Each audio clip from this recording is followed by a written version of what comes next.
আপনাদের অনেকেরই অনেক সময় অনেক ধরনের সমস্যা হয় মোবাইল নিয়ে। মোবাইলের ভিতরে সবচাইতে বেশি সমস্যা যখন হয় সেটা হচ্ছে গিয়ে মোবাইল ডেড হয়ে যাওয়া বা বন্ধ হয়ে যাওয়া। আজকে আমাদের কাছে একটা মোবাইল আছে, যে ফোনটি হচ্ছে এমআই নোট 11, রেডমি নোট 11। এই মোবাইলটি হচ্ছে 4% শর্ট আছে। আপনারা যদি টেকনিশিয়ান হয়ে থাকেন তাহলে খুব ক্লিয়ারলি বুঝতে পারবেন যে 4% শর্ট মানে হচ্ছে এই ফোনটা চালু হবে না, ডেড। তো আপনাদের এই ভিডিওর মাধ্যমে বলার ট্রাই করব যে আপনাদের যাদের এই ধরনের সমস্যাগুলি আছে আপনারা নির্দ্বিধায় আমাদের কাছে নিয়ে আসতে পারেন, এবং আমরা কিন্তু এই ধরনের ফোনগুলি ঠিক করার মাধ্যমে 6 মান্থের একটা ওয়ারেন্টি দিয়ে থাকি, মানে 6 মাসের একটা ওয়ারেন্টি দিয়ে থাকি। যে 6 মাসের ভিতরে যদি কখনোই কোনো সমস্যা ফেস করেন সেক্ষেত্রে আমরা ফ্রি অফ কস্টে এটার পুনরায় আবার সমাধান করে দিই। আমি এখন যে কাজটা করতেছি এটা হচ্ছে এমআই রেডমি নোট 11। এটা হচ্ছে নেটওয়ার্কের যে আইসিটা থাকে বা পিএম নেটওয়ার্কের আরএফ যেই আইসিটা আছে, এই ধরনের অনেক আইসি আছে নেটওয়ার্কের। এগুলির ভিতরে যে কোনো নির্দিষ্ট একটা আইসি শর্ট হয়ে যায়, ওই আইসিটি চেঞ্জ করলে পুনরায় আবার ফোনটি সচল হয়ে যায় এবং আগের মতো চলে। তো আমরা কিন্তু আইসিটা রিপ্লেসমেন্ট করার পরে 6 মান্থের একটা ওয়ারেন্টি দিই, এবং অনেকেই কিন্তু এই সুবিধাটা আমাদের থেকে নেয়, এবং অনেকে কিন্তু উপকৃত এই বিষয়টা থেকে। কেননা আপনি আমাদের কাছ থেকে ঠিক করান আর যেখান থেকেই ঠিক করান, আপনি যদি নিশ্চয়তা না পান সেই ক্ষেত্রে হচ্ছে গিয়ে আপনি বিভিন্ন ধরনের টেনশন কিন্তু আপনাকে বয়ে বেড়াতে হবে। তো ফোন যখন ইউজ করবেন তখন ফোনের চাইতে যদি ফোনের টেনশনটা আপনার বেশি থাকে তখন কিন্তু আপনার হয়তো বা মানসিক এবং শারীরিক দুই দিক থেকেই সমস্যা হতে পারে। তাই অবশ্যই নিশ্চয়তা নিয়ে কাজ করবেন। যেখান থেকেই ঠিক করেন না কেন অবশ্যই আপনাকে যদি ওয়ারেন্টি দেয়, ভালো সার্ভিস দেয়, অবশ্যই আপনি সেটা করবেন, ওয়ারেন্টি নেবেন এবং ভালো সার্ভিস নেবেন। এতে করে আপনার মানসিক দুশ্চিন্তা থেকে আসলে অনেক ভালো থাকতে পারবেন। বেসিক্যালি আমি যখন একজন ফোন ইউজার হিসেবে কথা বলি তখন আমি চাই যে একটা ফোন ঠিক করার পর অবশ্যই আমি চাইবো যে এটা 6 থেকে 1 মাস, 6 থেকে 6 মাস এবং 6 মাস থেকে 1 বছর পর্যন্ত যেন খুব ভালো চলে। আমি এরকম আশাবাদী এবং আশা করি।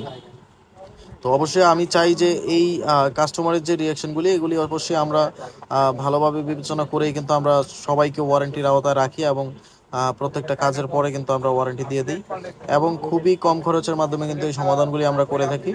অনেকে কিন্তু আমাদের কাছ থেকে অলরেডি এসে স্যাটিসফাইড, এবং আপনারা জানেন যে আমরা বিগত অনেক দিন যাবৎ এই ধরনের কাজগুলি করে ভিডিও প্রচার করতেছি সামাজিক যোগাযোগ মাধ্যমে, এবং আজকে অনেক দিন যাবৎ প্রায় 6 থেকে 7 বছর, এবং এই 7 বছরের অভিজ্ঞতায় বলতে পারি যে এই ওয়ারেন্টি সার্ভিসটা কিন্তু খুবই ইম্পর্টেন্ট প্রত্যেকটা মানুষের জীবনে বা ফোন রিপেয়ারের জীবনে। তো আপনি যদি একটা ফোন রিপেয়ার করেন, ডিসপ্লে লাগান বা হোয়াট এভার যে কোনো কাজ করাতে পারেন, তো এই ধরনের কাজগুলি কিন্তু আপনারা যদি ওয়ারেন্টি ছাড়া করান সেক্ষেত্রে হচ্ছে যদি বাই চান্স কোনো ধরনের প্রবলেম ফেস করেন সেই ক্ষেত্রে কিন্তু আপনার যে কাঙ্ক্ষিত ফোনটি আছে এই ফোনটি কিন্তু হয়তো বা পরবর্তীতে আর ঠিক করা সম্ভব হবে না, বা কস্টিংটা আপনার বেশি পড়ে যাবে। যেমন একটা মাসে 1 মাসের ভিতরে যদি আপনার 2বার প্রবলেম হয়, 2বারই আপনাকে পেমেন্ট দিয়ে তারপরে ঠিক করতে হবে। বাট আমাদের এইখানে কিন্তু এই ধরনের সিস্টেম নাই। কমপ্লিটলি আপনার ফোনটা রিপেয়ার করে নিয়ে যাবেন, এবং 6 মাসের রেসপন্সিবিলিটি সম্পূর্ণ আমাদের এবং আমাদের মোবাইল রিপেয়ার বিডির। তো আপনারা যারা এই ধরনের ফোনগুলি নিয়ে আসলে প্রবলেম ফেস করতেছেন আপনারা অবশ্যই আপনারা আমাদের স্ক্রিনে দেওয়া নাম্বারটিতে যোগাযোগ করতে পারেন।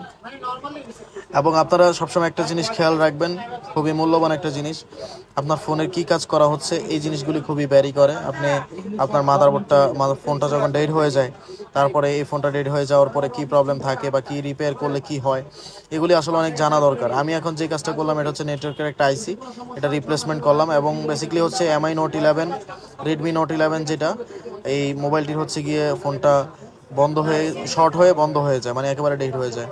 এখন আপনাদেরকে আমি দেখানোর ট্রাই করতেছি যে এটাতে শর্ট আছে কিনা। দেখেন এখন কিন্তু কোনো শর্ট নেই, এবং ফোনটা কিন্তু 100% এখন রানিং হবে, এবং আমি আপনাদেরকে দেখাবো যে এই ফোনটা এখন রানিং হয় কিনা। সামান্য একটা নেটওয়ার্ক আইসি, সামান্য বললেও চলে না, এই নেটওয়ার্ক আইসির ভেরিয়েশন অনেক কিছু। এই নেটওয়ার্ক আইসি না থাকলে কিন্তু অনেক প্রবলেম করে, যেমন সিম আসবে না, নেটওয়ার্ক আসবে না, এবং অনেক সময় ওয়াইফাই নাও পেতে পারে। তো ফোনটা রানিং হয়ে গেছে, এবং দেখলেন যে চার্জিংয়ের পার্সেন্টেজ আসছে। তো ইনশাল্লাহ আশা করি 100% ফোনটা রানিং হয়ে যাবে। দেখেন আপনারা দেখতে পাচ্ছেন যে ফোনটা রানিং হয়ে গেছে, এবং এই ফোনটা কিন্তু বেসিক্যালি আগে 4% শর্ট ছিল এবং ফোনটা কমপ্লিটলি ডেড ছিল, এখন কিন্তু সম্পূর্ণভাবে রানিং হয়ে যাচ্ছে। এবং আপনাদেরকে দেখাবো যে এই ধরনের ফোনগুলি কিন্তু অনেকে প্রবলেম ফেস করেন, ফোন রানিং হয় ঠিকই কিন্তু ইমার্জেন্সি কল অনলি লেখা আসে না, এবং বিভিন্ন ধরনের প্রবলেম করে, সিম প্রবলেম করে।